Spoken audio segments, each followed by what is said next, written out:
Salut les hérétiques, aujourd'hui une vidéo un peu spéciale pour les 1 an de la chaîne. Je vais vous présenter les 10 animés que j'ai le plus aimés. Bien sûr, il y en a plein dont je n'ai pas fait la critique, ou pas en fait. Il y aura aussi quelques bonus tout au long de la vidéo.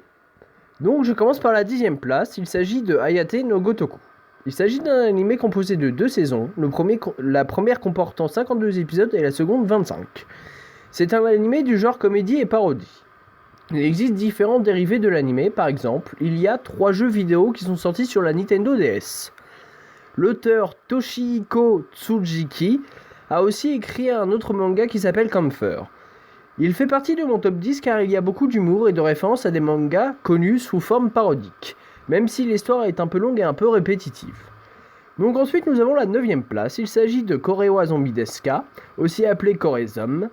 Lui aussi est composé de 2 saisons, la première comportant 12 épisodes et des OAV, et la deuxième 10 épisodes. Et aussi des OAV bien sûr. C'est un animé comique et de fantasy. L'auteur Shinichi Kimura a aussi publié le manga Rock Paper Scissors. Cet animé est dans le classement car il contient beaucoup d'humour et de la fantasy. Et aussi il contient des références à des créatures mythiques comme les zombies ou les vampires. À la 8e place nous avons Dance in the Vampire Bond.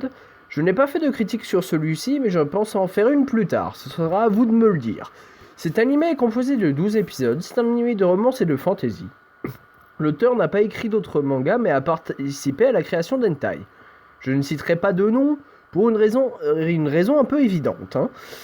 Pour une fois, un des héros n'est pas un vampire, même si le nom vampire apparaît dans le titre de l'anime.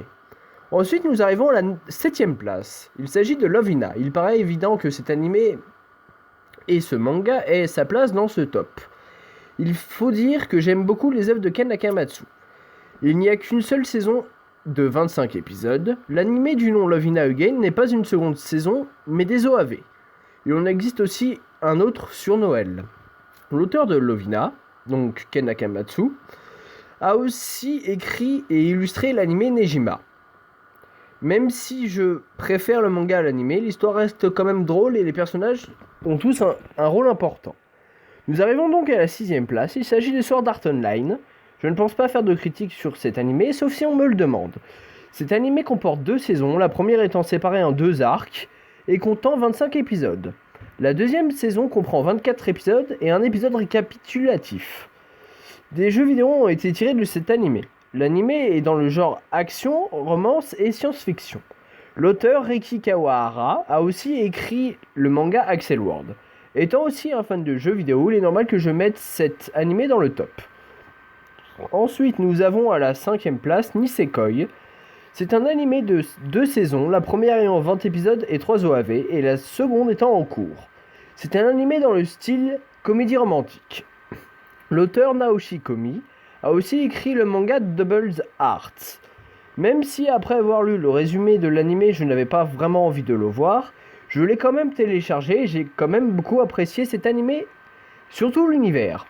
Ensuite, nous arrivons à la 4e place, il s'agit de Nukom, ou Nokome en japonais.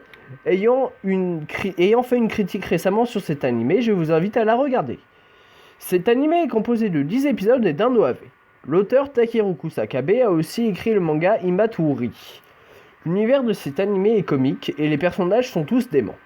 Nous arrivons donc ensuite à la 3e place, il s'agit de Senseiya, aussi appelé les Chevaliers du Zodiaque en français. Je ne pense pas avoir parlé de l'histoire, même si voilà, on sait jamais, peut-être que des gens ne connaissent pas. C'est un animé de 114 épisodes répartis en arcs, le premier arc étant Le Sanctuaire. Il y a aussi 6 films d'animation dont le dernier est sorti récemment. L'auteur, Masami Kuramada, est aussi connu pour le manga BTX. Cet animé ayant bercé mon enfance, j'étais obligé de le mettre dans le top. Voilà, normal.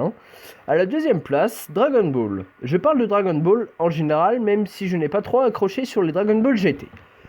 Le premier Dragon Ball, quand Goku était petit, est composé de 153 épisodes. Quant à Dragon Ball Z, il y en a 291 et 64 pour Dragon Ball GT. Une nouvelle série devrait apparaître sous le titre de Dragon Ball Super à partir du 1er juillet. Il y a aussi énormément de jeux, ça commence très tôt. Et pour moi, mon préféré restera quand même Dragon Ball Budokai Tenkaichi 2. Donc ensuite, l'auteur Akira Toriyama a aussi participé dans le design des personnages de Blue Dragon. Si vous l'avez déjà vu, c'est passé sur Game One. Je pense que comme beaucoup d'entre vous, cet animé, vous le connaissez depuis votre enfance, d'où sa place dans le top. Et enfin, à la première place, GTO, aussi appelé Great Teacher Onizuka. Et l'animé qui m'a vraiment donné envie de voir d'autres animés. Il existe aussi l'animé Young GTO qui parle de la jeunesse d'Onizuka. Ensuite, l'animé est composé de 43 épisodes ainsi qu'un film et des dramas. Bon, je ne sais pas si les dramas sont japonais ou coréens. Ce sera à vous de me le dire. L'auteur est Toru Fujisawa, qui a aussi écrit le manga Kamen Teacher, qui est beaucoup plus violent que GTO, même si l'histoire reste quand même assez proche.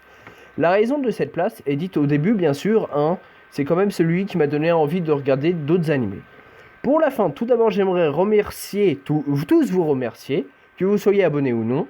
Cela fait 1 an et quelques jours que je fais des vidéos, que ce soit sur les jeux ou mes critiques sur les animés que je regarde. Aussi, je risque d'être absent pendant un certain moment, car je n'ai plus internet sur mon ordinateur. Je poste mes vidéos grâce à ma tablette et je suis en train de me racheter un autre ordinateur. Et comme j'ai acheté récemment Fallout New Vegas, je risque de jouer aussi avant de refaire quelques vidéos. Donc je serai un peu absent quand même, Faut me laisser un peu de vacances, Avant de réellement finir cette vidéo, j'aimerais remercier les personnes qui m'ont soutenu depuis la création de ma chaîne. Et aussi, j'aimerais savoir si vous préférez que je fasse une critique sur Dance in the Vampire Bund, Sword Art Online ou sur un autre animé que j'ai regardé. Merci de bien me laisser un commentaire avec le nom de l'animé pour que je prépare la prochaine critique qui sera, bien sûr, je ne sais pas quand. Vous serez prévenus quand même, je vous laisserai quand même des petits mots. Sur ce, je vous dis à bientôt dans une prochaine vidéo et merci à tous et pour tout.